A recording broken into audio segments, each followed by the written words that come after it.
जिससे बहुत सी राहें निकलती हैं। कहीं तो गाती बजाती हुई ब्याह की बारातें गुजर जाती है, और कहीं रोते पीटते हुए जनाजे के मातमी जलूस। कहीं मेलों में एक दूसरे को गले लगाते हुए लोग मिलते हैं, और कहीं खून की होली खेलते हुए लोग, अपने ही भाई के रक्त के पिपासु। कहीं गुलाब की खुशबू हमारे दिलो दिमाग पर एक असर छोड़कर चली जाती है, और कहीं एक छोटे से कांटे की चुभन एड़ी से लेकर सिर तक एक ऐसा दर्द पैदा करके चली जाती है कि एक इंसान कराह उठता है। ये सर्वत्र विविधता और विपरीतता हमें देखने को मिलती है भारतीय संस्कृति में। हम सिर्फ भारतीय संस्कृति की बात ही क्यों करें, संपूर्ण विश्व में हमें ये विविधता देखने को मिलती है। और सोचने वाली बात तो ये है, अगर ये विपरीतता ना हो, विविधता ना हो, तो संसार की गति ही रुक जाए। इसी की वजह से ये सृष्टि चलायमान है, और इसी वजह से एक इंसान को कुछ ना कुछ करने की प्रेरणा मिलती है। जब एक इंसान इस संसार में इन दुविधाओं से भरे हुए जीवन में कुछ करने का प्रयास करता है, तो बहुत सी समस्याएं सामने आती हैं। जब उस प्रयास में वो सफल नहीं होता, तो वो स्वाध्याय करता है, एनालिसिस करता है, विश्लेषण करता है कि कहाँ मुझे असफलता क्यों लगी, मेरी अशांति और असफलता का कारण क्या है। और इस प्रकार स्व अध्ययन करते हुए वो खोज पाता है अपनी ही अशांति के कारण को, कि कमी यहाँ पर है, कमी वहाँ पर। बिल्कुल वैसे जैसे एक विद्यार्थी है, स्कूल में जाता है, पढ़ता है, टीचर ने जो होमवर्क दिया घर आकर उसने किया, और साथ ही साथ उसके मन में एक विचार पैदा हुआ कि आज उस कक्षा में मुझसे ये प्रश्न हल क्यों नहीं हुआ, कमी कहाँ रह गई, मैं इस प्रश्न को सही ढंग से इसका मैं समाधान क्यों नहीं दे पाया। और जब घर आकर एनालिसिस करता है, स्व अध्ययन करता है, तो फिर अपनी कमी, अपनी खामियां और अपनी असफलता के कारण को ढूंढ पाता है। और ऐसा बच्चा ही परीक्षा में प्रथम आता है, कोई दूसरा नहीं। लेकिन एक अन्य विद्यार्थी है, स्कूल गया, उसको जो पढ़ाया गया उसने पढ़ा, लेकिन घर आकर कोई विश्लेषण नहीं, कोई चिंतन नहीं, कोई मनन नहीं।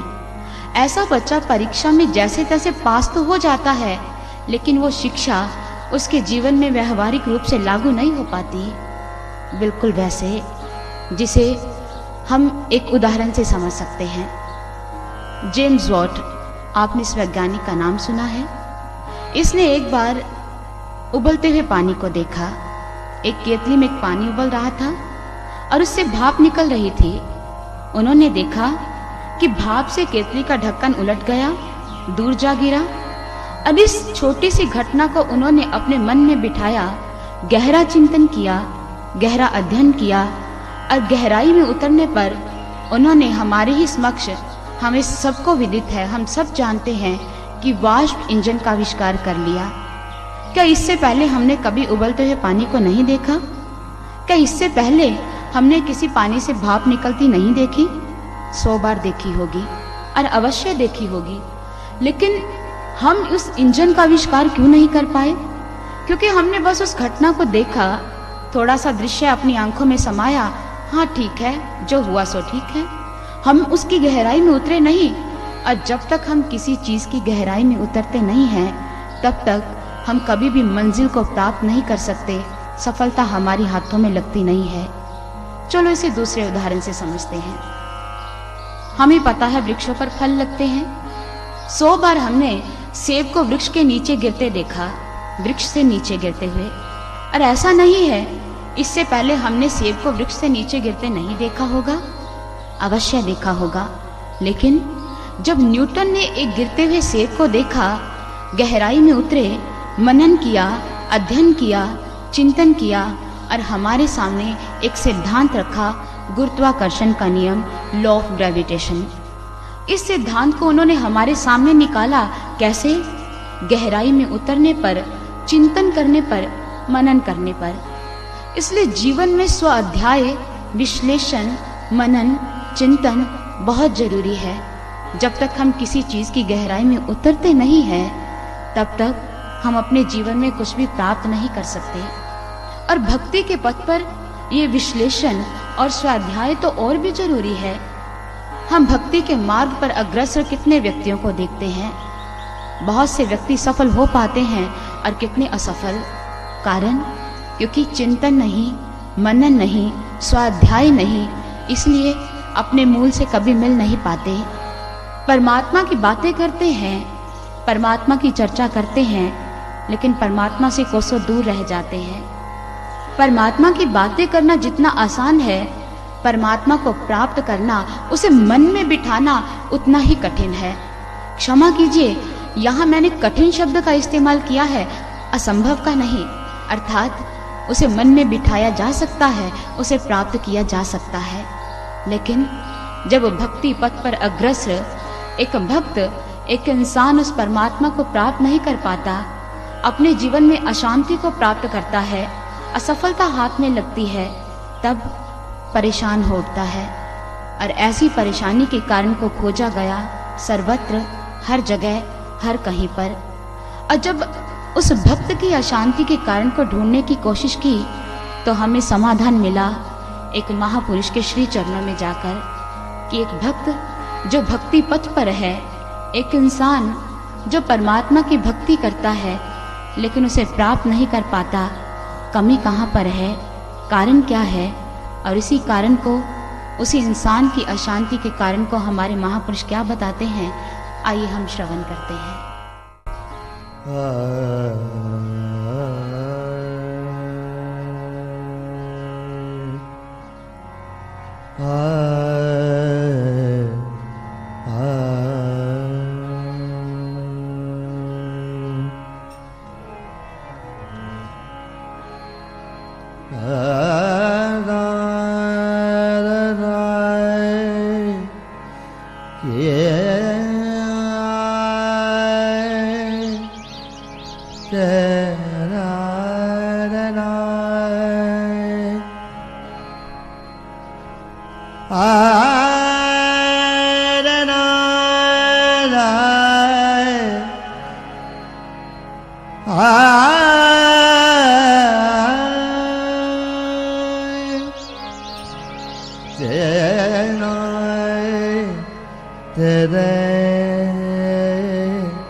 राम सुमिर के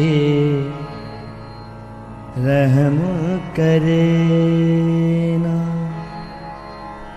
राम सुमिर के रहम करे ना, फिर कैसे सुख पाएगा। कृष्ण सुमिर के कर्म करे ना, कृष्ण सुमिर के कर्म करे ना, यूं ही जग से जाएगा। राम सुमिर के रहम करे ना, राम सुमिर के यूं ही जग से जाएगा।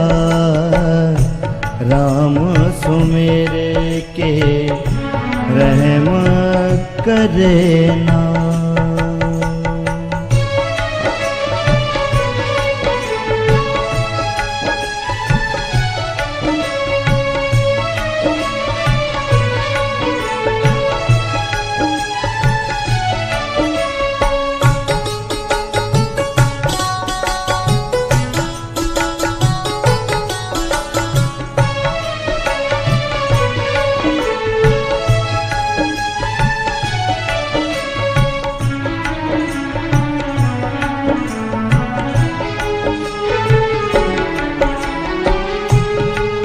भगवान को भजने वाले क्या भगवान को जाना है।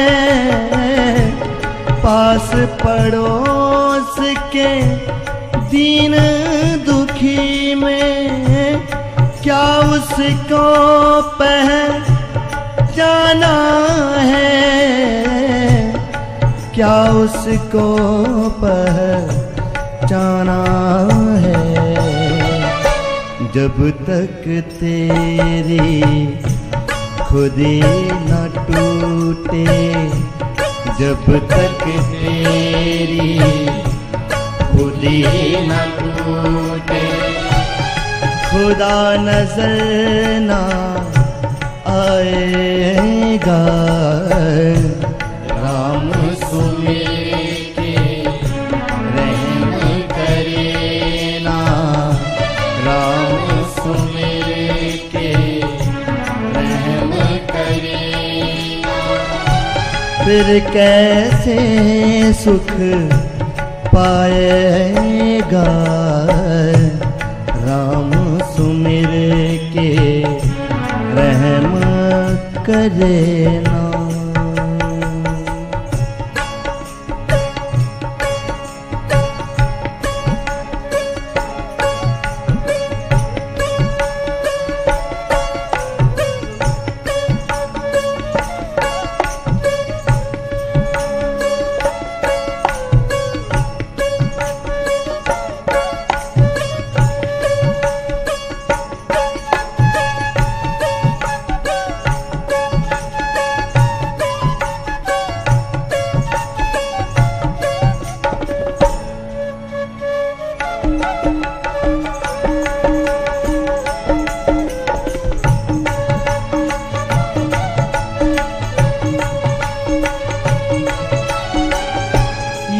संसार करम की खेती, जो बोए वो ही पाए।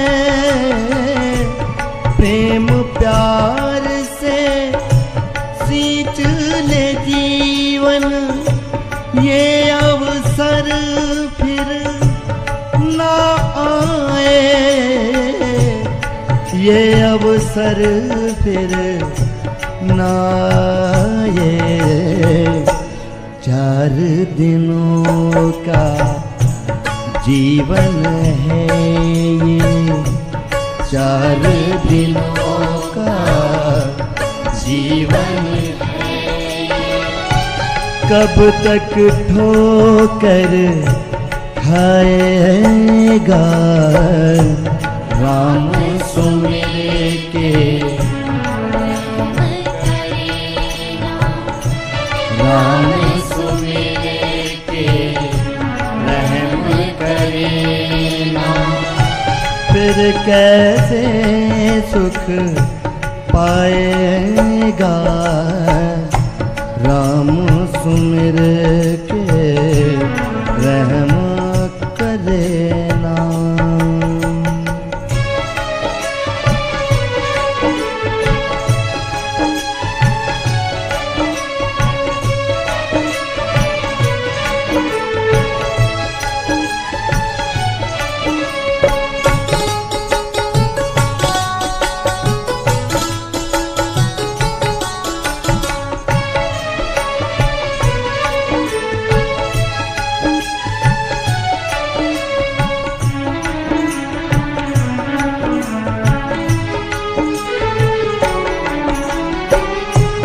अंतर तेरे अंतर्यामी में रोज तुझे समझाता है। भला बुरा क्या करना तुझको, राह तुझे दिखलाता है, राह तुझे दिखलाता है। मन की कहीं पे चलने वाले, मन की कहीं पे चलने वाले। एक दिन ठोकर खाएगा राम सुमिर के रहम करे ना, राम सुमिर के रहम करे ना। फिर कैसे सुख पाएगा राम सुमिर के रहम करे ना।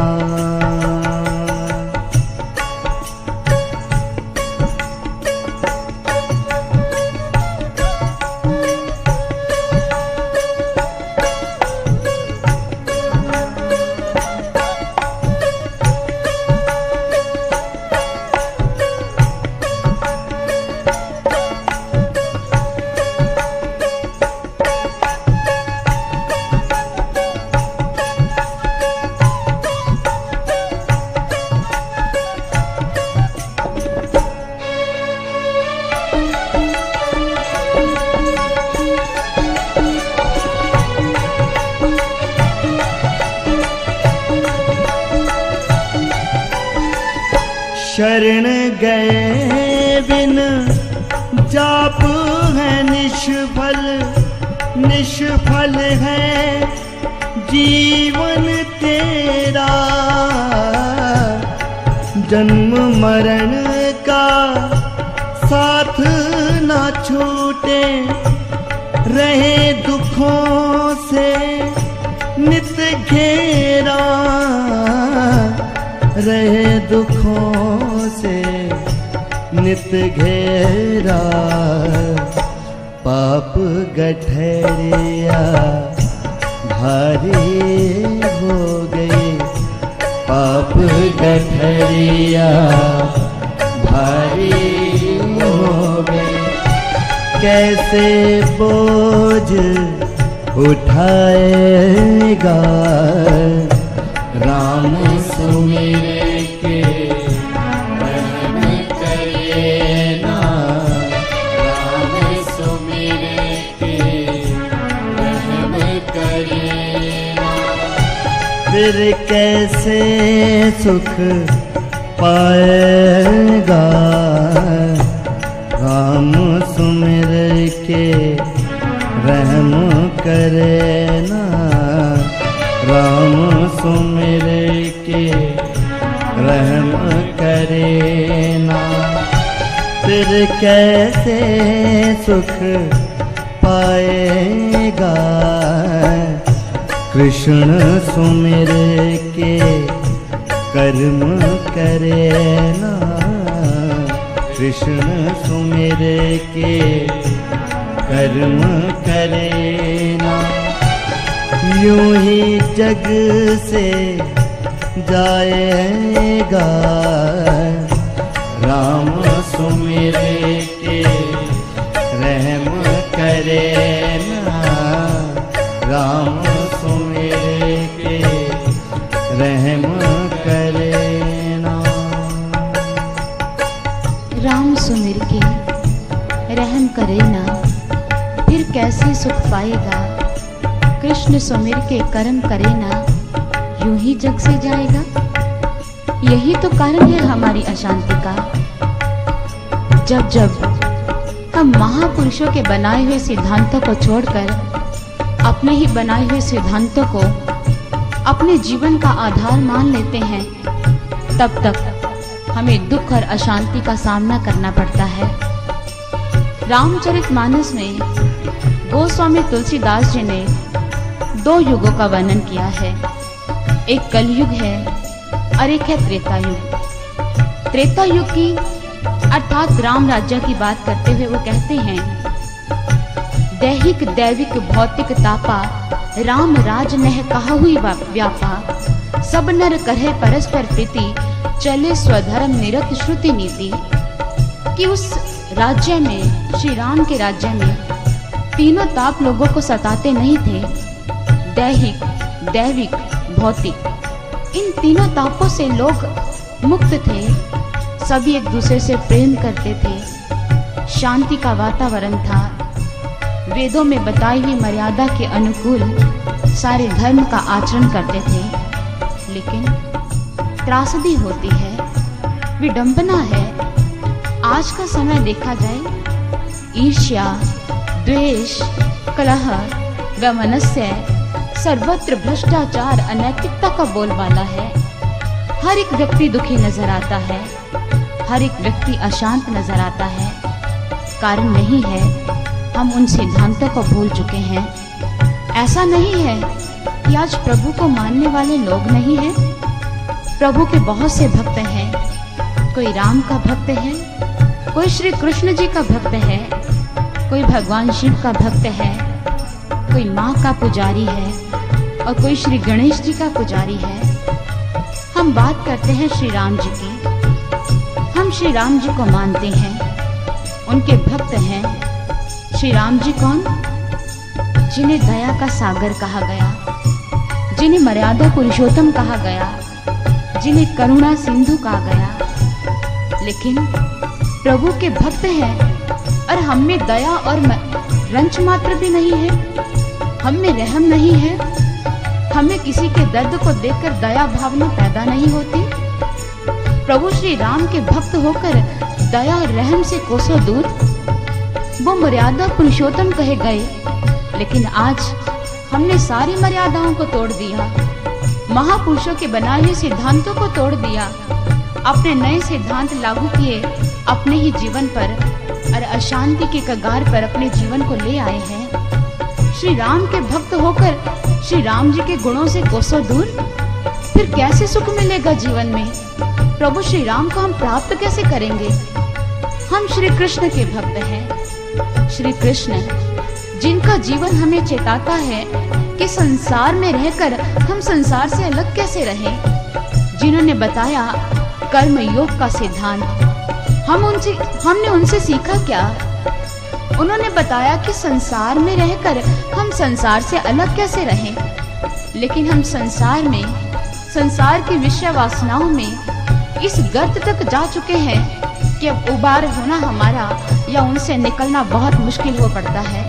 हाँ, असंभव नहीं है, लेकिन श्री कृष्ण जी के भक्त होकर संसार में लिप्त हैं। उनके जीवन चरित्र से हमने अभी तक सीखा भी क्या है? उन्होंने कहा, दुनिया में रहकर कर्म करो, लेकिन फल की इच्छा मत रखना। कर्मण्येवाधिकारस्ते मा फलेषु कदाचन। कर्म करो, लेकिन फल की इच्छा नहीं। हमने जीवन में जितने भी कर्म किए, आसक्ति के अधीन होकर, अपने मन में इच्छा और कामनाओं को लेकर, क्या ये कृष्ण भक्त की पहचान है? कृष्ण सुमिर के कर्म करे ना, यूं ही जग से जाएगा। क्या संसार से कृष्ण भक्त की यही पहचान लेकर जाएगा? हम माँ के पुजारी हैं, माँ दुर्गा माँ, और माँ की सवारी क्या है? माँ की सवारी है शेर। शेर किस चीज का प्रतीक है?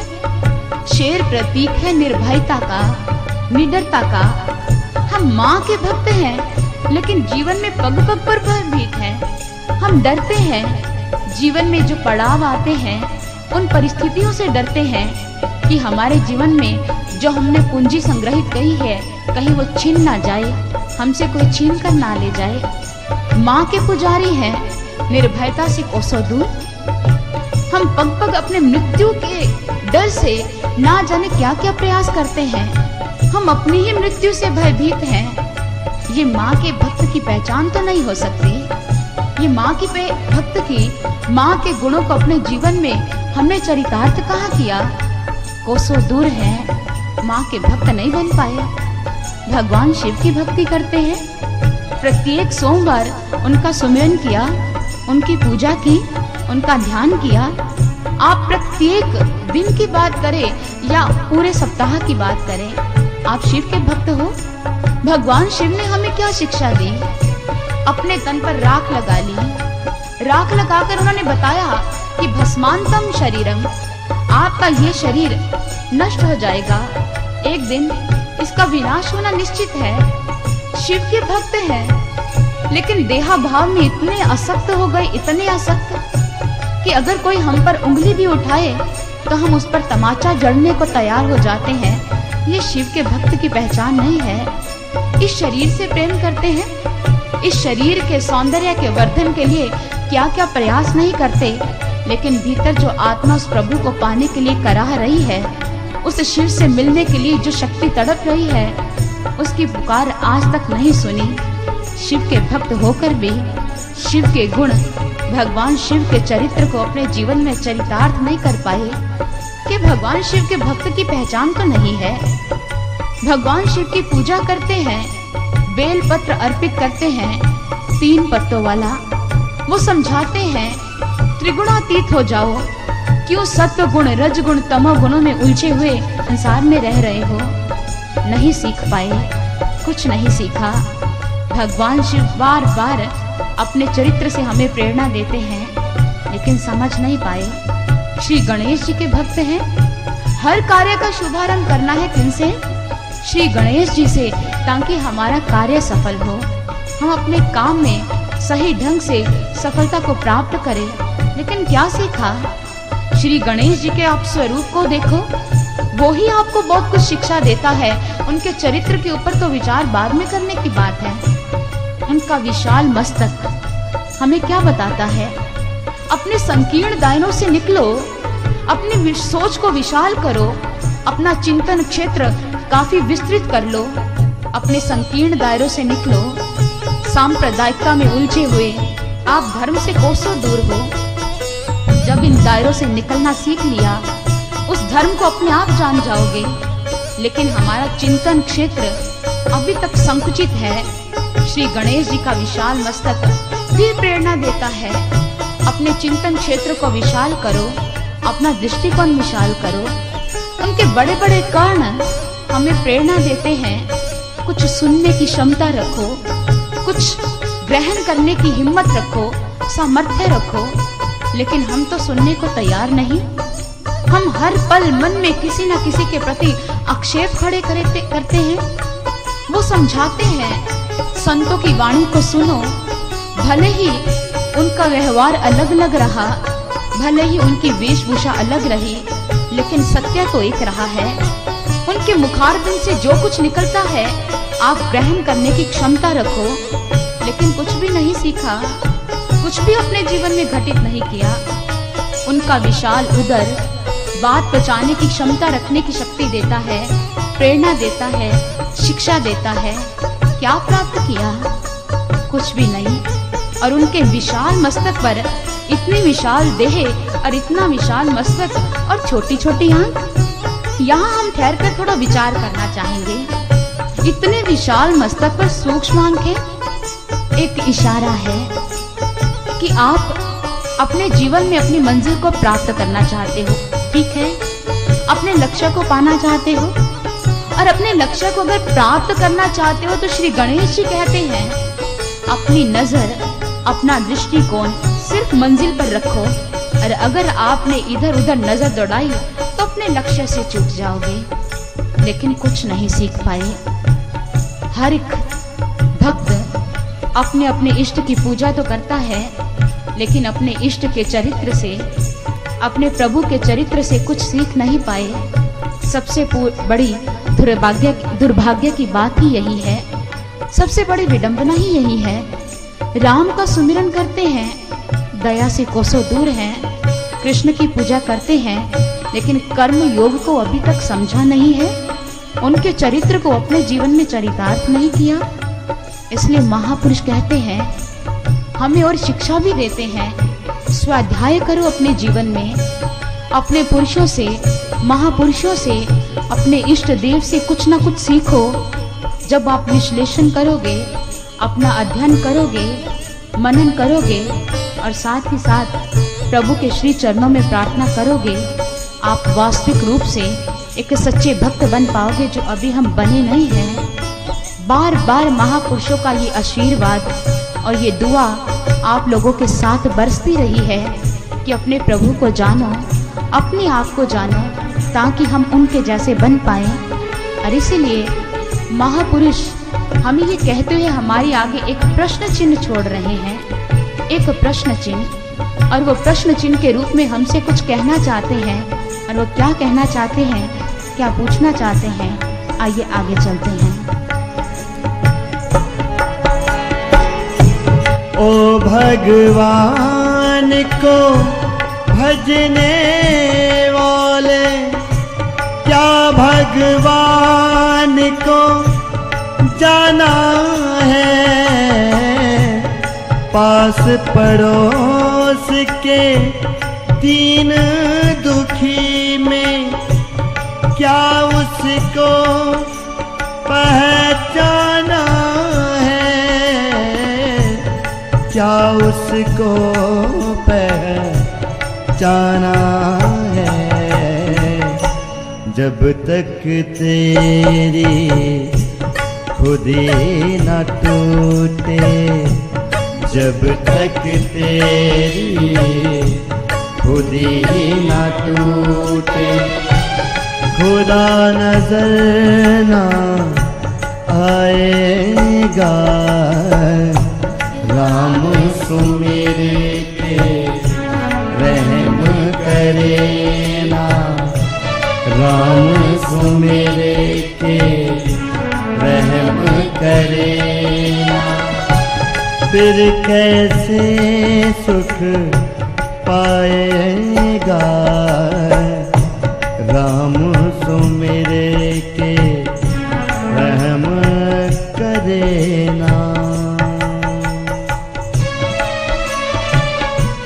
एक बार एक संत अपने हाथ में मशाल और एक कमंडल लिए बड़ी तीव्र गति से कहीं जा रहे थे। किसी व्यक्ति ने पूछा, महात्मन, महात्मन जरा सुनिए तो, जरा रुकिए तो। महात्मन कुछ क्षण रुके। कहिए, क्या पूछना चाहते हो? जो कुछ पूछना है अति शीघ्र पूछिए, मेरे पास समय बहुत कम है। व्यक्ति ने पूछा, महात्मन, आप अपने हाथ में इस मशाल और इस कमंडल को लिए कहाँ जा रहे हो और इतनी तीव्रता से? महात्मन कहने लगे, मैं इस मशाल से स्वर्ग के सुखों को आग लगाने जा रहा हूँ, जिसके प्राप्ति हेतु, जिसको पाने के लिए दुनिया भक्ति करती है, सच्चे भाव से नहीं। और इस कमंडल से क्या करोगे महात्मन? महात्मा जन कहने लगे, इस कमंडल से मैं नरक की आग बुझाने जा रहा हूँ। नरक की आग?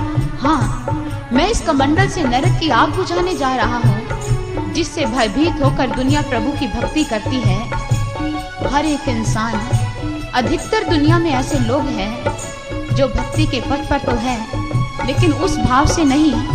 कोई कुछ प्राप्त करना चाहता है और कोई किसी कारण से भयभीत है, इसीलिए। और सबसे बड़ी त्रासदी यही है, सबसे बड़ा दुख बहुत है। अलेक्सिस एक विद्वान हुए हैं। उन्होंने एक किताब लिखी है, मैन द अननोन, और इस किताब पर उन्हें नोबेल पुरस्कार मिला है। वो अपनी किताब में लिखते हैं कि मनुष्य के दो रूप हैं, एक वो जो जाना हुआ है, जो उसके सामने है, और दूसरा उस रूप से वो अनभिज्ञ है, जो भीतर है।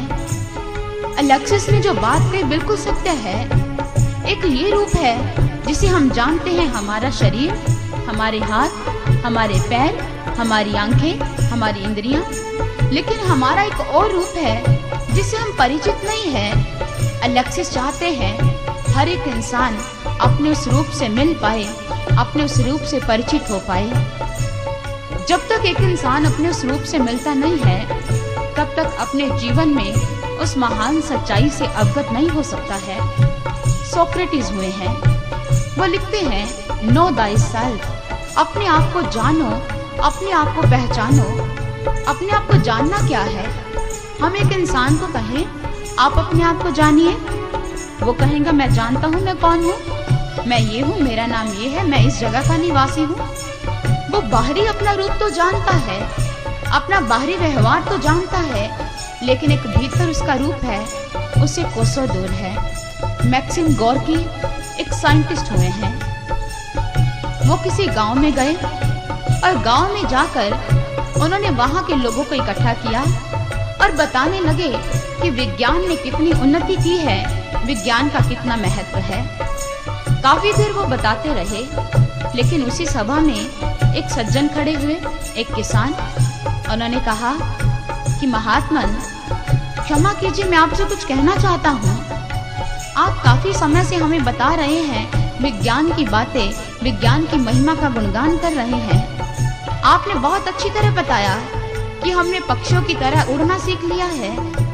आपने बहुत अच्छी तरह बताया कि हमने मछली की तरह पानी में तैरना सीख लिया है। लेकिन क्या आपका विज्ञान ये बता पाया है कि एक इंसान कैसे बन सकता है? एक इंसान अपने जीवन में इंसानियत के गुण कैसे ला सकता है? मैक्सिम गोर्की कहते हैं, उस बात को सुनकर मैं हैरान रह गया। सवाल और उसका ये प्रश्न बिल्कुल सही था और मेरे दिल में गहराई तक उतर गया। कितनी महान सच्चाई है, हम अपने आप को भी जान कहाँ पाए हैं? हमारे अंदर कौन निवास करता है और हम है कौन? इस बात से कोसों दूर हम गहन निद्रा में सो रहे हैं। हमें कोई जगाने वाला चाहिए। हम भगवान को मानते हैं। ओ भगवान को भजने वाले, क्या भगवान को जाना है? हम भगवान को मानते हैं, लेकिन क्या हम जान पाए हैं? इस दुनिया में आस्तिक भी हैं और नास्तिक भी हैं। आस्तिक वो नहीं जो महापुरुष बताते हैं और जो हमारा सोच है। महापुरुष हमें कुछ कहना चाहते हैं और हमारा दृष्टिकोण महापुरुषों से बिल्कुल अलग है। हमारी नजर क्या कहती है? आस्तिक वो है जो परमात्मा को मानता है, वो आस्तिक है, और जो परमात्मा को नहीं मानता वो नास्तिक है। लेकिन महापुरुष कुछ और बताना चाहते हैं। वो कहते हैं कि आस्तिक वो नहीं जो परमात्मा को मानता है, अपितु आस्तिक वो है जो परमात्मा को जानता है। नास्तिक वो नहीं जो परमात्मा को नहीं मानता, अपितु नास्तिक तो वो है जो परमात्मा को नहीं जानता।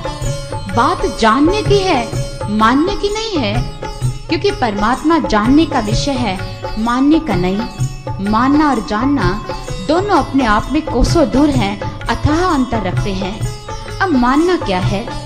उदाहरण के तौर पर आप किसी नेत्रहीन को कहिए कि मान लो सूर्य होता है, वो कहेगा ठीक है। और आप किसी दूसरे नेत्रहीन को कहिए कि सूर्य नाम की कोई चीज नहीं, सूर्य होता ही नहीं, वो कहेगा ठीक है। सूर्य के अस्तित्व को नकारने पर सूर्य ये नहीं कहेगा, अरे मेरा अस्तित्व नहीं मानता, मैं तुझे अभी जला देता हूँ। ऐसा नहीं होता है। सूर्य को मानो या ना मानो, इससे सूर्य को कोई फर्क नहीं पड़ने वाला और ना ही नेत्रहीन व्यक्ति को पड़ने वाला है। जरूरत जानने की है। आप उनको आंख दीजिए ताकि वो अपनी आंख से उस सूर्य को देख पाएं, ताकि सूर्य के अस्तित्व के बारे में उनके मन में कोई संशय ही ना रह जाए। चलो इसे दूसरे उदाहरण से समझते हैं। अलजेब्रा की बात करते हैं, जिसे हिंदी में हम कहते हैं अंक गणित। छठी या 7वीं कक्षा में हम अक्सर इन प्रश्नों को, इन सवालों को हल किया करते थे। सवाल इस तरह के थे कि माना पिता की आयु इतनी, पुत्र की आयु इतनी, 7 वर्ष बाद पिता की आयु कितनी होगी और पुत्र की कितनी होगी। हम इन प्रश्नों को, इन सवालों को हल कैसे करते थे? हमारी शुरुआत होती थी, let the solution be x and let the solution be y। कितने अंक मिलेंगे आपको? आप अगर इतना लिखकर आ जाओ कि मान लो पिता की आयु x और पुत्र की आयु y, तो आपको कितने अंक मिलेंगे? 0, 0। आपको अंक नहीं मिलने वाला। क्यों? कारण इसीलिए क्योंकि आपने सिर्फ माना है, जाना नहीं है। लेकिन अगर आप फॉर्मूला फिट करते हो, उस सवाल को हल करते हो, पूरी जांच निकालते हो और अंत में आप लिखते हो उसका उत्तर, उसका जवाब कि x का मान इतना है और y का मान इतना, पिता की आयु इतनी और पुत्र की आयु इतनी, तो आपको अंक पूरे मिलेंगे। लेकिन अगर आप मानने तक सीमित होते तो आप अपने परीक्षा पत्र में कभी सफल ना होते। आपने जब जांच की, रिजल्ट निकाला, उत्तर दिया, सॉल्यूशन दिया, आपको पूरे अंक मिले। इसलिए जानने की जरूरत है, जानने की, मानने की नहीं। हम आपसे कहते हैं हमारे पूज्य पिताजी एक श्रेष्ठ इंसान है, आप मान लीजिए। आप कहते हैं मान लेते हैं, लेकिन मानने से क्या होगा? अगर वो श्रेष्ठ इंसान ना हुए तो? यहाँ जरूरत जानने की है। आप उनसे मिलो, उनके साथ रहो, उनके व्यवहार को देखो, आप उनसे परिचित हो पाओगे कि वो सचमुच में ही एक श्रेष्ठ इंसान है। यहाँ जानने की जरूरत है, देखने की जरूरत है, मिलने की जरूरत है। और परमात्मा भी ख्याली बातों का विषय नहीं है, वो ख्याली पुलाव नहीं है, वो देखने का विषय है, अनुभव करने का विषय है। इसलिए विवेकानंद जी कहते हैं, if there is God we must see him, if there is soul we must perceive him. कि अगर भगवान है उसे देखो, उसका अनुभव प्राप्त करो, और अगर आत्मा है तो उसका भी अनुभव प्राप्त करो, उसे महसूस करो वो कहाँ है। परमात्मा देखने का, प्रैक्टिकल परसेप्शन का विषय है, साक्षात्कार का विषय है, बातें नहीं है, तर्क नहीं है। इसलिए परमात्मा कहानियों तक सीमित नहीं, आप भी अपने भीतर उस भगवान को देख सकते हो, जान सकते हो, साक्षात्कार कर सकते हो। और जब एक इंसान अपने भीतर उस परमात्मा को देख लेता है, अनुभव प्राप्त करता है, उस ईश्वर के तत्व स्वरूप की अनुभूति होती है, फिर वो जर्रे जर्रे में, प्रत्येक जीव में, हर एक प्राणी में उस परमात्मा का दीदार करता है। और जब तक आपके अंदर ऐसा भाव पैदा नहीं होता, तब तक आपके अंदर किसी भी दीन के प्रति दया भाव पैदा नहीं होगा। आपके सीने में दर्द नहीं पैदा होगा कि ये भी परमात्मा की संतान है, इसके अंदर भी भगवान रहता है, ये भी उसी का जीव है। लेकिन दुख है, त्रासदी है कि हम कोसों दूर, बहुत दूर हैं इस चीज से। हम आज तक अपने पास, अपने पड़ोस में दीन दुखियों को देखते जरूर हैं, लेकिन वैसा दर्द क्यों पैदा नहीं होता जो अपने पुत्र की पीड़ा को देखकर होता है? क्योंकि अनुभव नहीं है, उस ईश्वर से परिचित नहीं है। संसार की हालत आपके सामने है, बिल्कुल सामने। हमने किसी शायर को कहने पर मजबूर कर दिया। क्या कहते हैं वो कि देखो देखो कैसा जमाना आ रहा है, एक सांप दूसरे सांप को बतला रहा है, नाम तो बदनाम है अपना, लेकिन आदमी आदमी को डसे जा रहा है। इंसान खुद गर्ज हो चुका है, उसे सिर्फ अपनी जुबान का चस्का, सिर्फ अपना स्वार्थ, अपना संकुचित दृष्टिकोण अपने भीतर समाये उस विशालता से कोसों दूर है जिसे महापुरुष स्थापित करने आते हैं। इंसान खुद गर्ज को चस्का जुबान का, भगवान निगाहवान है सारे जहान का। एक परमात्मा है जो सभी से एक जैसा प्रेम करता है। हम उस प्रभु का गुण अपने भीतर ला नहीं पाए क्योंकि परमात्मा को जाना नहीं है। जब तक हम अपनी मैं से दूर नहीं होते, अपनी खुदी को तोड़ते नहीं है, तब तक हम प्रभु को प्राप्त नहीं कर सकते। महाभारत का युद्ध आपके सामने है, कुरुक्षेत्र की भूमि। श्री कृष्ण ने अर्जुन को जनाया, मैं कौन हूँ, तू कौन है। लेकिन दूसरी तरफ धृतराष्ट्र हैं जिन्होंने मैं नहीं छोड़ी, मोह नहीं छोड़ा, कृष्ण को समझ नहीं पाए, प्रभु श्री कृष्ण को। अगर वो मैं छोड़ देते तो उनका जीवन सफल हो जाता। वो युद्ध क्षेत्र में अपने पुत्रों के पहुंचने पर भी क्या कहने लगे, संजय मेरे और पांडु के पुत्रों ने क्या किया, मामका पांडवाश्चैव किम कुर्वत संजय।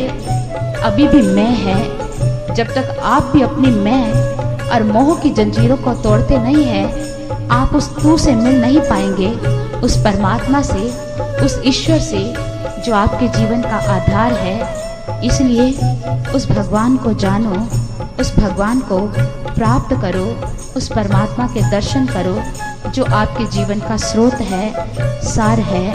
और महापुरुष आगे क्या हमें उपदेश देते हैं, हम श्रवण करते हैं। ये संसार कर्म की खेती, जो बोए वो ही पाए। प्रेम प्यार से सींच ले जीवन, ये अवसर फिर ना आए। ये अवसर फिर ना आए। 4 दिनों का जीवन है ये 4 दिनों का जीवन है ये, कब तक ठोकर खाएगा। राम सुमिर के रहम करे ना, राम सुमिर के रहम करे ना, फिर कैसे सुख पाएगा। राम सुमिर के रहम करे ना। यह संसार एक कर्म भूमि है। हर एक प्राणी कर्म करने के लिए आया है और कर्म करने में आजाद भी है। कोई भी प्राणी कर्म किए बगैर रह नहीं सकता।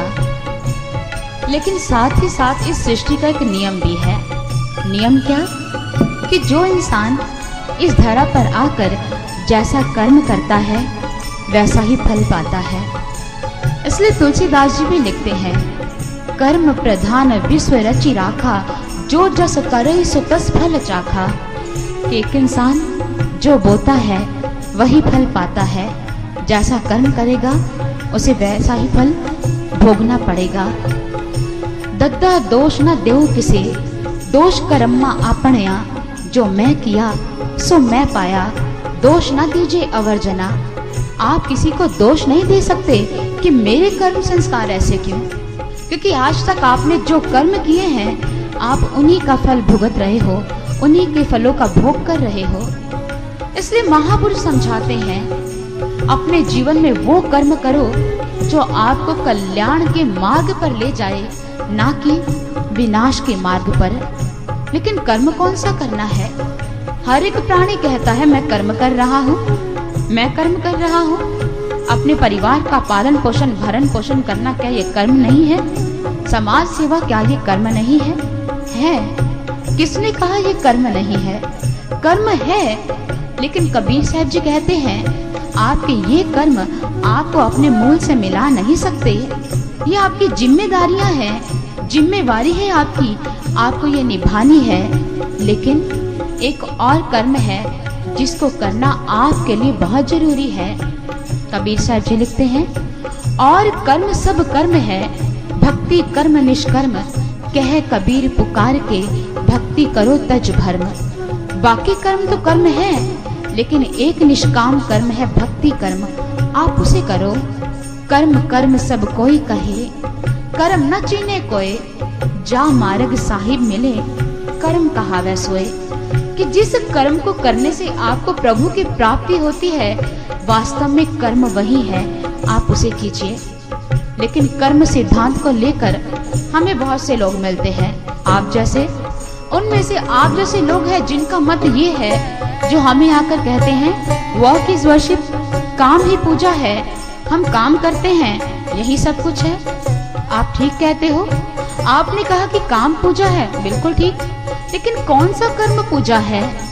कौन सा कर्म है जिसको हम पूजा के रूप में परिणित कर सकते हैं? हमने कहा वर्क इज वर्शिप। जब तक पूजा नहीं है, परमात्मा से हमारा मेल नहीं है, तब तक कोई भी काम पूजा बन नहीं सकता। परमात्मा से जुड़कर किया गया प्रत्येक कार्य पूजा है, वो उसे कह सकते हैं कर्म ही पूजा है, वर्क इज वर्शिप। जैसे हम गोपियों की बात करें, दही बिलोती थी, दूध उबालती थी, या गाय दूहती थी, या कुछ भी करती थी, दूध औटाती थी। हर एक कर्म में पल पल ध्यान उनका अपने प्रभु श्री कृष्ण में रहता था। हाँ, आप इन कर्मों को कह सकते हो कि कर्म ही पूजा है। एक मुसलमान सम्राट हुए हैं शाह एले, उनका किसी राजा से युद्ध हुआ। हैरानगी की बात है, 7 साल तक युद्ध चला, 7 साल तक। और जब 7वां वर्ष चल रहा था, शाह एले ने उस दूसरे राजे को घोड़े से गिरा दिया, जमीन पर पटक दिया, और उसको पटकने के बाद उसके सीने पर बैठकर जैसे ही छुरा घोंपने लगा, जो जमीन पर पड़ा राजन था, उसने अपने मुंह से थूक कर उसके दूसरे राजन के चेहरे पर शाह एल्ले के चेहरे पर थूक दिया। उसी वक्त शाह एल्ले ने तलवार अर्थात वो छुरा फेंक दिया। जैसे छुरा फेंका, दूसरा राजन हैरान, अरे इतना लंबा हमारा युद्ध चला, अरे मुझे मारने की बारी आई और तो तुमने अपना छुरा फेंक दिया, क्यों? शाह एल्ले कहने लगे, मेरा और तुम्हारा युद्ध धर्म युद्ध था। मैं धर्म के लिए लड़ रहा था, लेकिन इस समय जो तूने मेरे मुंह पर थूका, ये मेरा निजी क्रोध, मेरा निजी स्वार्थ आगे आ गया। मैं निजी क्रोध के वशीभूत तुम्हें मारता तो मेरा ये युद्ध धर्म युद्ध ना कहलाता, मेरा ये कर्म पूजा ना कहलाता। भगवान से जुड़कर जो भी आप कार्य करते हो, सिर्फ वो कर्म पूजा है, वो कर्म। भगवान श्री कृष्ण ने कंस का वध किया, ये कर्म पूजा है, क्योंकि वध करने के साथ साथ उद्धार किया। शिशुपाल का वध किया, शिशुपाल को मारा नहीं, उसका उद्धार किया, उसका कल्याण किया, उसकी ज्योति को अपने भीतर समाहित कर लिया। ऐसे कर्म पूजा है। एक चाकू चोर के हाथ में भी है और एक डॉक्टर के हाथ में भी, लेकिन वो अपने कर्म क्षेत्र में अधीन होकर डॉक्टर कर्म करता है, ये कर्म पूजा है। लेकिन जब चोर चंद सिक्कों के लिए किसी को मारे, ऐसा काम पूजा नहीं कहला सकता। इसलिए जाओ, पहले उस परमात्मा को जानो, उसके साथ जुड़ो, उसके साथ मिलकर आप जो कर्म करोगे वो कर्म पूजा कहलाएगा, दूसरा नहीं। इस शाश्वत कर्म को प्राप्त करो। कब तक जीवन में ठोकर खाते रहोगे? कब तक? एक इंसान जीवन में गिरता है, उसे फिर खड़े होने का मौका मिलता है।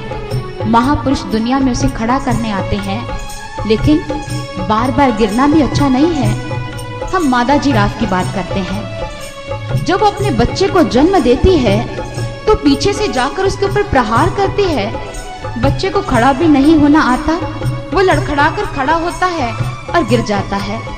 फिर जाती है, फिर चोट मारती है, फिर वो लड़खड़ाता है, खड़ा होता है, गिर जाता है, फिर चोट मारती है।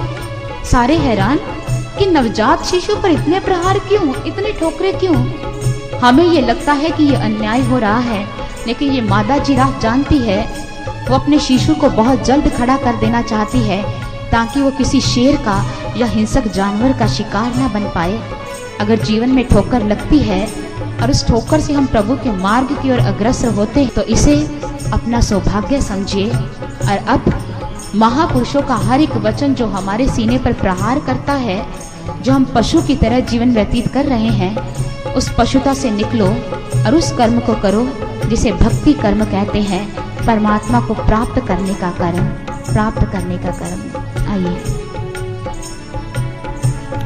अंतर तेरे अंतर रोज तुझे समझाता है, भला बुरा क्या करना तुझको, राह तुझे दिखलाता है, राह तुझे दिखलाता है। मन की कहीं पे चलने वाले, मन की कहीं पे चलने वाले, कब तक ठोकर खाएगा, राम सुमिरे रहम करेना, राम सुमिरे के रहम करेना। अंतर तेरे अंतर्यामी रोज तुझे समझाता है। हर एक मनुष्य के भीतर से दो आवाजें निकलती हैं, जानते हो कौन सी? एक आवाज है मन की और दूसरी आत्मा की। हमें अपने मन की आवाज तो सुनाई देती है, लेकिन हम अपनी आत्मा की आवाज आज तक सुन नहीं पाए हैं। हम कहते हैं मेरा मन नहीं करता, मैं स्कूल नहीं जाऊंगा, मैं सत्संग स्थल पर नहीं जाऊंगा। कभी आपने कहा कि मेरी आत्मा कुछ कहती है? आप खुद अपने ऊपर विचार करें, अपना स्वाध्याय करें। क्या आपकी आत्मा की आवाज आप खुद सुन पाए हो? हमारी आत्मा भी आवाज देती है, लेकिन दुख है हम उसकी आवाज को कभी सुन नहीं पाए। वो तड़पती है, वो बिलखती है उस परमात्मा से मिलने के लिए जो हमारे जीवन का आधार है, लेकिन हमेशा हमने अपने उन कर्णों को बंद रखा जहां से आत्मा की आवाज आती है। ऐसा नहीं है कि आत्मा कराहती नहीं है, वह बिलखती है, लेकिन हम सुन नहीं पाते। भागवत महापुराण में आता है उस समय की घटना जब भगवान श्री कृष्ण ग्वाल बालों के साथ खेल रहे हैं। खेलते खेलते श्री कृष्ण बहुत आगे निकल गए। कंस भेजते हैं अघासुर को, एक राक्षस को, श्री कृष्ण का विनाश करने के लिए। वो एक विशाल अजगर का रूप धारण करते हैं और इतना विशाल कि उसका नीचे का मुख, नीचे का होठ धरती के साथ और उसका ऊपर का होठ आसमां को छू रहा था। श्री कृष्ण ग्वाल बालों के साथ खेलते खेलते आगे निकल गए, लेकिन ग्वाल बाल उस दृश्य को देखकर रुक गए। एक ने कहा, अरे वाह, इतनी बड़ी गुफा। दूसरा कहने लगा, अरे नहीं, तुझे गुफा दिखाई दे रही है? अरे मुझे तो ये बहुत विशाल अजगर दिखाई दे रहा है, बहुत विशाल। ये देखो उसकी बड़े बड़ी दाढ़ें, बड़े बड़े दांत। दूसरा कहने लगा, अरे नहीं, ये अजगर नहीं है, ये गुफा है, इसमें छोटी छोटी कुंदराएं हैं, हम अंदर चलकर देखें, उसमें से गर्म गर्म हवा आ रही है। उसने कहा, अरे नहीं, ये एक बहुत बड़ा अजगर है जो तीखी तीखी सांसें ले रहा है। एक दूसरे के रोकते रोकते भी सभी ग्वाल बालों के मन में आया, चलो चलकर देखते हैं अंदर क्या है। सारे ग्वाल बाल एक एक करके जैसे अंदर जाने लगे, श्री कृष्ण जी जो कुछ कदम आगे निकल गए थे, उन्होंने पीछे मुड़कर देखा, अरे मेरे ग्वाल सखा कहाँ गए? तो देखा वो अजगर के मुख में जा रहे थे। श्री कृष्ण जी ने उन्हें रोका, अरे रुको, अरे रुको, अरे मत जाओ, ये एक बहुत बड़ा राक्षस है, ये अघासुर है, अरे मत जाओ। लेकिन कोई सुन नहीं पाया। सारे उस अघासुर के मुख में प्रवेश कर गए, अंदर चले गए। अघासुर को इंतजार था श्री कृष्ण का कि वो भी आए तो इकट्ठे ही इनका ग्रास करूं, इनको ग्रहण करूं। घटना बहुत छोटी सी है, लेकिन यहाँ कुछ समझाना चाहती है। अघासुर का अर्थ क्या है? अघ का अर्थ होता है पाप, अर्थात पाप का स्वरूप। इस दुनिया में हम रहते हैं, बहुत से कर्म करते हैं, हम अपने स्वार्थ के वशीभूत कि हमें धन मिल जाए, भले ही हम किसी का खून चूस लें, हम भले ही किसी के अधिकारों का हनन कर लें, हम इतने पाप कर्म करते हैं और हमें पता नहीं चलता हम कितनी गहरी दलदल में चले गए। और ये सोच लो, जब आप किसी का कत्ल करते हो, किसी का बुरा करते हो, किसी के ऊपर झूठा दोषारोपण करते हो, किसी के अधिकारों का अपहनन करते हो, तो ये मत समझना कि भगवान आपको रोकता नहीं है। आप हर बार कहते हो कि अगर मैंने अनुचित किया तो प्रभु ने रोका क्यों नहीं? अरे वो तो पुकार रहा था, मत जाओ। श्री कृष्ण आत्मा का प्रतीक है, उन्होंने रोका, अरे मत जाओ, मत जाओ, मत जाओ अंदर। लेकिन हम भी इसी तरह आवाज नहीं सुन पाए, पाप की दलदल में धंसते चले गए। हमारा अंतर्यामी वो प्रभु, वो ईश्वर, हमारी आत्मा हमें बुलाती है, हमें समझाती है, बुरे कर्मों से रोकती है, लेकिन हम सुन नहीं पाते, हम देख नहीं पाते, हम उनको अनदेखा या अनसुना कर देते हैं। और इसलिए हमारे जीवन की जो आज स्थिति है उससे हम भली भांति परिचित हैं। कोई क्या बताए, रोकते रोकते उसकी आवाज नहीं सुन पाते। महापुरुष कहते हैं आप 3 स्तरीय चेतना हो, लेकिन हमें क्या पता है? हमें इतना पता है, एक मन होता है, एक बुद्धि होती है, लेकिन एक तीसरा है जिसे हम कहते हैं थर्ड लेवल ऑफ कॉन्शियसनेस, हमारी स्पिरिट, हमारी आत्मा। एक इंसान है, बेहोश है, इसे उदाहरण से समझते हैं। जब इंसान बेहोश होता है उस समय उसकी बुद्धि मर जाती है, मन में संकल्प विकल्प चल रहे होते हैं। लेकिन एक इंसान कोमा में है, उस समय ना तो उसकी बुद्धि काम कर रही होती है ना मन, लेकिन फिर भी हम उसे डेड, उसे मृत घोषित नहीं करते। डॉक्टर उसे कहते नहीं है कि ये मर गया है, लेकिन कोमा में है। लेकिन एक मृतक इंसान है जिसे हम कहते हैं कि ये मर गया, अर्थात इस धरा से चला गया। क्या चला गया? उसके अंदर से आत्मा थी जो निकल गई, जो हमारे भीतर है। यही हमें पल पल समझाती है और इस आत्मा से हम अपने आप नहीं, एक संत की कृपा से जुड़ सकते हैं। लेकिन त्रासदी क्या है, दुख क्या है, दर्द क्या है? हम मन के वशीभूत होकर इस संसार में उलझ कर रह गए हैं। पुराने समय की बात करते हैं। आपने सिपाही देखे होंगे या सिपाहियों के बारे में सुना होगा। उनके हाथ में तलवार भी होती थी, धनुष बाण भी होता था, और एक उनकी कमर पीठ पर एक ढाल बंधी होती थी। वो ढाल जो उनकी रक्षा करती थी शत्रु पक्ष के वारों से। कैसे? वो ढाल कैसे बनती है? वो गैंडे की खाल से बनती है, जो बहुत मोटी और कठोर होती है। उस खाल को अच्छी तरह सुखाया जाता है। कहीं उसमें रक्त की एक भी बूंद रह जाए तो तलवार से वो कट जाती है, फट जाती है। इसलिए ढाल का निर्माण करने से पहले गैंडे की खाल को बहुत अच्छी तरह सुखाया जाता है, ताकि उसमें रक्त का एक भी कण ना रहे। और कहीं गलती से एक भी कण रह जाए और शत्रु पक्ष उस ढाल पर वार करे तो एक इंसान के रक्त का बहना जरूरी है।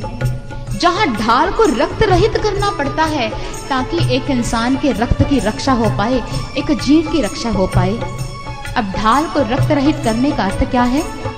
ढाल क्या है? ढाल हमारे महापुरुष कहते हैं, हमारे जीवन में जैसे ढाल को रक्त रहित करते हैं, हमारा मन भी वैराग्यों से भरा होना चाहिए, राग से रहित होना चाहिए। विषय वासनाओं का रक्त उसमें से निकाल दो। जब तक उसमें विषय वासनाओं का रक्त रहेगा ना, तब तक आप उस वैराग्य की स्थिति को प्राप्त नहीं हो पाओगे जिससे परमात्मा होती है। अपनी विषय वासनाओं के क्षेत्र से बाहर आओ। एक इंग्लिश राइटर हुई है हिडन किलर। वो नेत्रहीन है। वो लिखती है कि मैं अंधी हूँ, मेरे पास आंखें नहीं हैं, लेकिन मैंने ये सुना है कि इंद्रधनुष होता है ना, जो वो कभी पूरा नहीं होता, उसका वृत्त अधूरा होता है। और मैं ये जरूरी कह सकती हूँ, जब तक एक इंसान में विषय वासनाएं हैं, आकांक्षाएं हैं, उनकी आकांक्षाओं का वृत्त भी कभी पूरा नहीं हो सकता। हाँ, एक शर्त पर पूरा हो सकता है, अगर अपने मन की दिशा हम परमात्मा की ओर कर लें, तब हमारी इन आकांक्षाओं का वृत्त पूरा हो सकता है। जरूरत है हिडन किलर जो कह रही है, हम उसे अपने भीतर लाकर देखें। अपने मन की आकांक्षाओं को बांध कर एक तरफ करके अपने मन को प्रभु के श्री चरणों में लगा दो और अपने मन को वो ढाल बना दो जिसमें संसार का राग ना हो, रक्त ना हो। श्री हनुमान ने लंकनी जी पर मुष्टि का प्रहार किया था, आप जानते हो। लंकनी जी ने रुधिर वमन किया, खून बहा। हनुमान जी ने यहाँ किसी का रक्त बहा दिया। लेकिन एक और घटना भी हमारे सामने है। हम सुनते हैं इंद्र का पुत्र जयंत था, एक काक का, एक कौवे का रूप धारण करके आया और उन्होंने श्री सीता जी के चरण पर प्रहार किया, उनका रक्त बहा दिया। श्री राम जी को क्रोध आया, श्री सीता जी का रक्त बहाया, धनुष उठाया, बाण का संधान किया और तीर छोड़ दिया। और जैसे छोड़ा और इंद्रपुत्र जयंत को एक आंख से विहीन कर दिया, उसे काना कर दिया। श्री राम जी ने उसे दंड क्यों दिया? क्योंकि उन्होंने श्री सीता जी का खून बहाया। और उधर हनुमान जी ने लंकनी का खून बहाया, तो क्या हनुमान जी को दंड नहीं मिलना चाहिए था? अगर खून बहाना पाप है, रक्त बहाना पाप है, तो इंद्रपुत्र जयंत की तरह क्या हनुमान जी को दंड नहीं मिलना चाहिए था? नहीं, दंड नहीं मिलना चाहिए था। क्यों? क्योंकि श्री सीता जी भक्ति स्वरूपा है, उनमें भक्ति रक्त है। उस रक्त का शरीर के भीतर संचरण होना ही ठीक है, लेकिन लंकनी उसमें सांसारिक रक्त है, विषय वासनाओं से भरी है। ऐसे खून का बह जाना ही अच्छा है, इसका विरक्त हो जाना ही अच्छा है।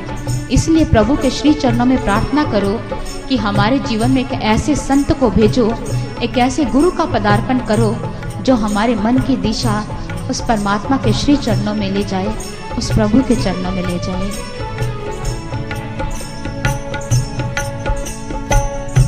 शरण गए बिन जाप है निष्फल, निष्फल है जीवन तेरा। जन्म मरण का साथ ना छूटे, रहे दुखों से नित बिखेरा रहे दुखों से नित घेरा। पाप गठरिया भारी हो गए, पाप गठरिया भारी हो गए। कब तक बोझ उठाएगा राम सुमिर के रहम करेना, राम सुमिर के रहम करेना। बालू के कण के जीवन में एक दुख है, वो पहाड़ से विलग हो चुका है, वो कराह रहा है, उससे मिलना चाहता है। एक चिंगारी के जीवन में दुख है, वो आग से छिटक चुकी है, उसके बिना उसका कोई अस्तित्व नहीं है। उसके जीवन का ये बड़ा दुख जिससे वो मुक्त हो जाना चाहती है। एक नदी जो कल कल बहती दिखाई तो देती है, प्रसन्न दिखाई देती है, लेकिन उसके जीवन में भी एक दुख है। वो सागर से अलग है, सागर से मिल जाना चाहती है। और एक जीवात्मा के जीवन का दुख है, वो परमात्मा से दूर है, उस परमात्मा से एकाकार हो जाना चाहती है एक जीवात्मा। कबीर साहब जी कहते हैं, एक दुख काटो राम राय मेरा, अगन देह और गर्भ बसेरा। कि हे प्रभु, मेरे जीवन के इस दुख को दूर करो। मैं बार बार इस उदर की अग्नि को सहन नहीं कर सकता। इस गर्भ की आग में झुलसना और इस गंदगी में रहना बहुत दुर्लभ है, बहुत मुश्किल है। नहीं प्रभु, मैं नहीं रह सकता, मुझे मुक्त करो इस चीज से। मैं इस आग को, इस दर्द को, इस जलन को अपने शरीर पर और सहन नहीं कर सकता। एक दुख काटो राम राय मेरा। एक इंसान के जीवन का सिर्फ एक दुख है। हम कहते कि हम दुखी हैं, अरे वो जिन चीजों को, जिन घटनाओं को, जिन परिस्थितियों को हम कहते हैं हमारे जीवन के प्रतिकूल हैं, हम दुखी हैं, वो तो दुख देने वाली है ही नहीं। हमारे जीवन का सिर्फ एक दुख है, उस परमात्मा से जुदा है, उस परमात्मा से अलग है। इसीलिए अगर अपने जीवन में सुखों को प्राप्त करना चाहते हो, इस दुख से निजात पालो। इस दुख से हमारे शास्त्र कहते हैं, निदेह माध्यम सुलभम सुदुर्लभम प्लवम सुकल्पम गुरु कर्णधारम माया अनुकूलेन न भस्वतेरितम पुमान भवब्धिम न तरेत स आत्मः। कि ये मनुष्य शरीर जिसको प्राप्त करना बहुत दुर्लभ है, बहुत मुश्किल है, आपको मिल चुका है। आप इसी तन में यहाँ बैठे हो, आपने सन को प्राप्त किया है। निर्देह माध्यम सुलभम सुदुर्लभम, जो मुश्किल था वो बड़ी आसानी से मिला। प्लवम सुकल्पम गुरु कर्णधारम, और ये संसार रूपी सागर से पार होने के लिए एक नौका की मानिंद है। और इस नौका को चलाने वाला और इसका खेवनहार अगर एक गुरु मिल जाए और उसके ऊपर परमात्मा की कृपा रूपी वायु अनुकूल चले, और फिर भी आप उस परमात्मा को अपने भीतर ना जानो, उसका अनुभव प्राप्त ना करो, तो आप अपनी आत्मा का हनन करने वाले हो, आप हत्यारे कहलाए जाओगे। परमात्मा ने ये तन दिया है उसे जानने के लिए, इसलिए जरूरी है इस नौका को उस मल्लाह के हवाले करो, उस सदगुरु के हवाले जो परमात्मा से जुड़ चुका है, जो परमात्मा से एकाकार हो चुका है। तद विज्ञानार्थ स गुरुमेव अभिगच्छेत समित पाणी श्रोत्रिय ब्रह्मनिष्ठ गुरु। कि किसी ब्रह्मनिष्ठ गुरु के पास, श्रोत्रिय ब्रह्मनिष्ठ, जो श्रुतियों को जानता है, जो ब्रह्म में स्थित है, जो आपको परमात्मा से मिला दे, ऐसे गुरु की शरण में जाओ। आपके जीवन की सारी समस्याओं का समाधान हो जाएगा जिनमें आप उलझे पड़े हो। अर्जुन के जीवन में विपदा आई, श्री कृष्ण जी के चरणों में जा बैठा और कहा, कर्पण्य दोषो अप स्वभावा पृच्छामि त्वाम धर्म सम्मूढ़चेतः यच्छ्रेय स निश्चितम ब्रूहि तन्मे शिष्यस्ते अहम शाधि माम त्वाम प्रपन्नम। हे प्रभु, धर्म के विषय में मोहित हूँ, मैं अज्ञानी हूँ, मूढ़ हो चुका हूँ, मैं आपकी शरण ग्रहण करता हूँ, मुझे रास्ता दिखाइए, मेरा मार्गदर्शन कीजिए। जब तक आप किसी के शरणागत नहीं होगे तब तक आप अपने दुखों से निजात नहीं पा सकोगे, उस शाश्वत सुख परमात्मा से मिल नहीं पाओगे। आज तक जिस किसी ने भी परमात्मा को प्राप्त किया है, एक गुरु की कृपा से पाया है। जिसने भी अपने पाप की गठरी को सिर से उतारा है, एक गुरु की कृपा से उतारा है। अजामिल ने उतारा, गणिका ने उतारा, एक गुरु की कृपा से। उस गुरु की कृपा से जो परमात्मा से मिल चुका है और हमें मिलाने का सामर्थ्य रखता है, ऐसे गुरु के चरणों में जो अखंड है, अखंड मंडलाकारम व्याप्तम येन चराचरम तत्पदम दर्शितम येन तस्मै श्री गुरुवे नमः, जो जिसे खंडित नहीं किया जा सकता, जो सर्वत्र व्याप्त है, जो जड़ में भी है, चेतन में भी है, ऐसा गुरु जो इस परमात्मा से, जो इस आत्मा को उस परमात्मा से मिलाए, ऐसे गुरु के चरणों में हमारा कोटि कोटि नमन है। और हम आपसे ये आग्रह करते हैं, महापुरुषों ने आपके कल्याण के लिए ये मार्ग बतलाया है कि आप अपने आप को उस पीले पत्ते की तरह गुरु के चरणों में स्पुर्द कर दो। जैसे आंधी का झोंका आने पर वो अपने आप स्पुर्द हो जाता है। हम नहीं चाहते कि आपके जीवन में तूफान या आंधी आए तब आप सदगुरु के चरणों में समर्पित हो। इसलिए एक ऐसे गुरु की तलाश करो, जब जागो तभी सवेरा। उस गुरु की तलाश जो आपको आपसे जना दे, उस ईश्वर से मिला दे, उस परम सत्ता से मिला दे। और इतना कहते हुए मैं अपने विचारों को यहाँ विराम देती हूँ और आइए हम आगे श्रवण करते हैं। राम सुमिर के रहम करे ना, राम सुमिर के रहम करे ना, फिर कैसे सुख पाएगा। कृष्ण सुमिर के कर्म करे ना, कृष्ण सुमिर के कर्म करे ना, यूं ही जग से जाएगा। राम सुमिर के रहम करे ना, राम सुमिर के रहम करे ना, राम सुमिर के रहम करे ना, राम सुमिर के रहम